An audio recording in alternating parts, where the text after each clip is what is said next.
കിടച്ചാ കിട്ടി. ബാഗ് മാറിയത് ഒരു മലയാളിയായിട്ടാ, ഒരു ജാട. അപ്പടിനാ തമിഴില് തിമിർ പിടിച്ച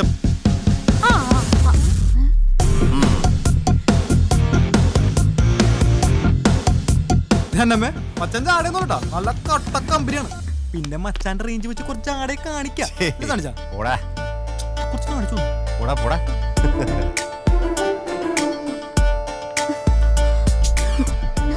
അയാളെന്താ അത്രയ്ക്ക് വലിയ ആളാണോ? அவரு உலகமே தெரிஞ்ச அளவுக்கு பெரிய போட்டோகிராஃபர். அவரு பூமியில சுற்றாத ஊர் இல்லை. ശരി പോ.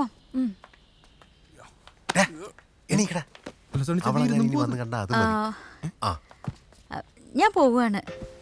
പോവാനാ? ആ, അതിനിപ്പോ ഒന്നല്ലേ ഉള്ളു. ഞാൻ വന്ന കാര്യം കഴിഞ്ഞു. ഇനി വെറുതെ നിന്നിട്ട് എന്തിനാ? തന്നെ പോലൊരു ഡിപ്രസിംഗ് ക്യാരക്ടറിനെ ഞാൻ എന്റെ ജന്മത്ത് കണ്ടു. എടോ താനിങ്ങി വന്ന് ഇങ്ങി വന്നേ. എടോ ജസ്റ്റ് ലുക്ക് അറൗണ്ട്. ലോകത്തിലെ ഏറ്റവും സുന്ദരമായ സ്ഥലത്താ താനിപ്പോ. The island of god, the island of love. പക്ഷേ ഇതൊന്നും മാഡത്തിന്റെ കണ്ണിപ്പെടില്ല. അങ്ങനെയൊന്നുമില്ല. ഇല്ല. എടോ ഇവിടെ വരെ വരാൻ പറ്റിയ തന്റെ ഭാഗ്യ. അതിനിങ്ങനെ പേടിച്ചു നിന്നിട്ട് കാര്യമില്ല. കുറച്ച് ധൈര്യമുള്ളവർക്ക് ലൈഫിൽ എൻജോയ് ചെയ്യാൻ പറ്റുള്ളൂ.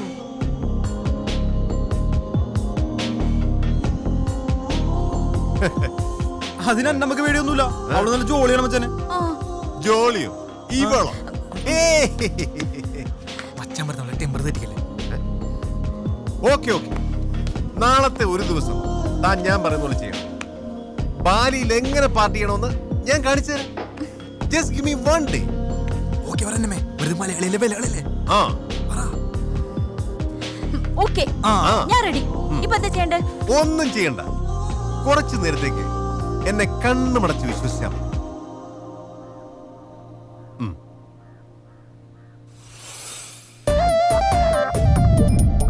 ഇതിന്റെ ഒന്നും ഒരു കാര്യമില്ല.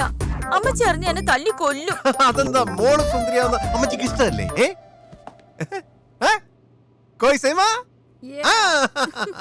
ഞങ്ങളുടെ നാട്ടിൽ ഇതിന് വേഷം കെട്ടുന്നാ പറയാ. മാതാവേ, ഇങ്ങനൊക്കെ വേഷം കെട്ടിയാ എല്ലാവരും നോക്കും. നോക്കണമല്ലോ, അതല്ലേ നമ്മുടെ ലക്ഷ്യം. അന്നമ്മേ, ഒരു പെണ്ണായാൽ ആണിനെ ആകർഷിക്കണം. അത് പ്രകൃതിയുടെ നിയമമാണ്. ഏതൊരു പെണ്ണിലും ഒരു ബാലി ഉറങ്ങിക്കിടപ്പുണ്ട്. ഒരു പെണ്ണവളുടെ സൗന്ദര്യവും ബുദ്ധിയും ഒരുപോലെ ഉപയോഗിച്ചാൽ മുൻപിൽ നിൽക്കുന്ന ഏതൊരാണിന്റെ പകുതി ശക്തി അവൾക്കാ.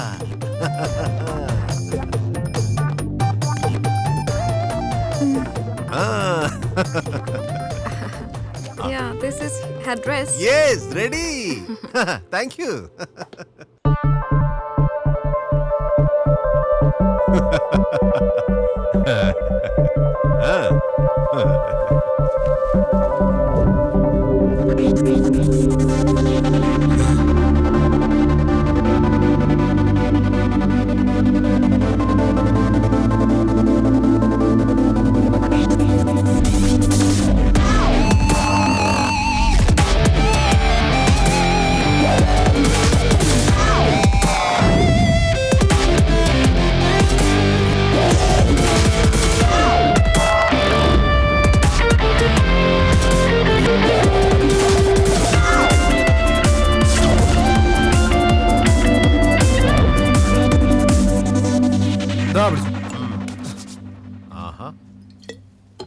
അതെ, ഈ പാർട്ടിക്ക് വന്നാ മാത്രം പോരാ, നീ കുറച്ചുകൂടെ ഒന്ന്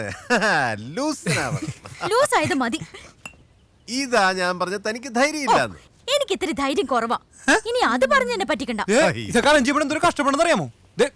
ഇതങ്ങനെ അടിച്ചാ എല്ലാം ശരിയോ. പിടിച്ചോ, അത് വാങ്ങിക്കേ. ആ ചുമ്മാ അടിച്ചു.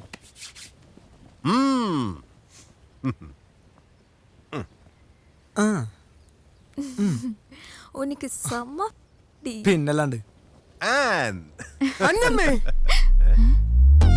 മാതാവേ. ഓ.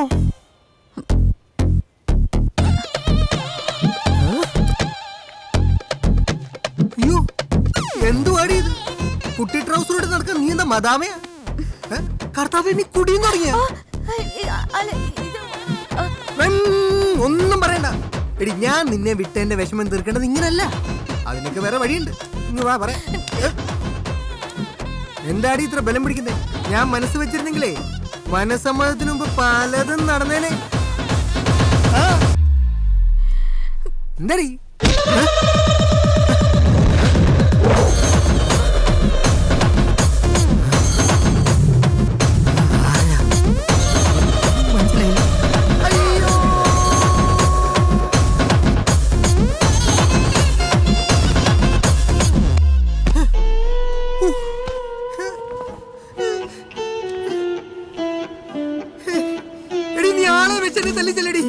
നിനക്ക് ഞാൻ കാണിച്ചടി.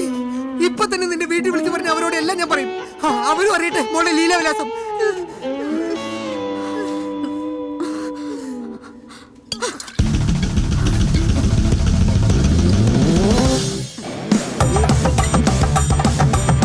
വിളിക്കുമ്പോ ഇതും കൂടി പറഞ്ഞോ. പറയും.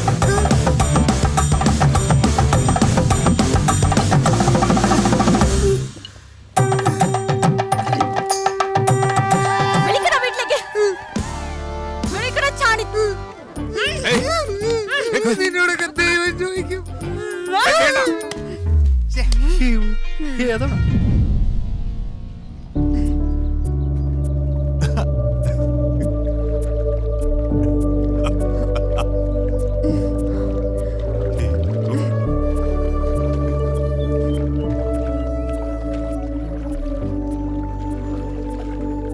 Good morning. Good morning. ഇതാ പിടിച്ചോ. ഇന്നലെ എന്താ നടന്നെന്ന് എനിക്ക് ഒരു ഓർമ്മയുമില്ല. ആണ്? ഞാൻ എന്തെങ്കിലും അബദ്ധം കാണിച്ചോ? അന്നമ്മ അബദ്ധമൊന്നും കാണിച്ചില്ല. പക്ഷേ an, she was fun. I liked her. ഞാൻ ലൈഫിൽ ഏറ്റവും എൻജോയ് ചെയ്ത ദിവസം ഇന്നലെയാ. ഇതിനു മുൻപ് എന്ത് ബോറിംഗ് ആയിരുന്നു എന്ന് ഇപ്പോഴാ മനസ്സിലായത്. നമ്മുടെ ലൈഫ് ബോറിംഗും എക്സൈറ്റിംഗ് ആക്കുന്നത് നമ്മൾ തന്നെയാ. എക്സൈറ്റിംഗ് ആയി ജീവിക്കണമെങ്കിലേ ഗട്സ് വേണം. If you have that, every day is party. നിങ്ങളൊക്കെ ഭാഗ്യം ചെയ്തവരാ. ഇവിടെ ഇങ്ങനെ ഒരു പ്രോബ്ലംസും ഇല്ലാതെ ഹാപ്പി ആയിട്ട്. ഓ, ഹാപ്പി ആവാൻ ഭാഗ്യമൊന്നും വേണ്ടെന്നമ്മേ. നമ്മൾ തന്നെ അങ്ങ് തീരുമാനിച്ചാൽ മതി. ഇപ്പൊ ഇവരുടെയൊക്കെ ലൈഫിൽ ഒരു പ്രോബ്ലം ഇല്ലെന്ന വിചാരം.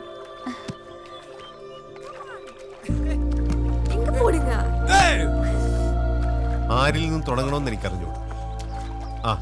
ആ കൂട്ടത്തിലെ കോമാളിയിൽ നിന്നും തന്നെ തുടങ്ങും. ടോണി, അവന്റെ അച്ഛന്റെ ഹോട്ടലാ കാണുന്നത്. തന്തപ്പടി വടിയായപ്പോഴാണ് അറിയുന്നത് പുള്ളിക്കാരന് വേറെ അതിലൊരു കൊച്ചുകൊണ്ട് സ്വത്തിന്റെ ഒരു നയാ പൈസ അയാൾ ഇവന്റെ പേരിൽ എഴുതി വെച്ചിട്ടില്ല.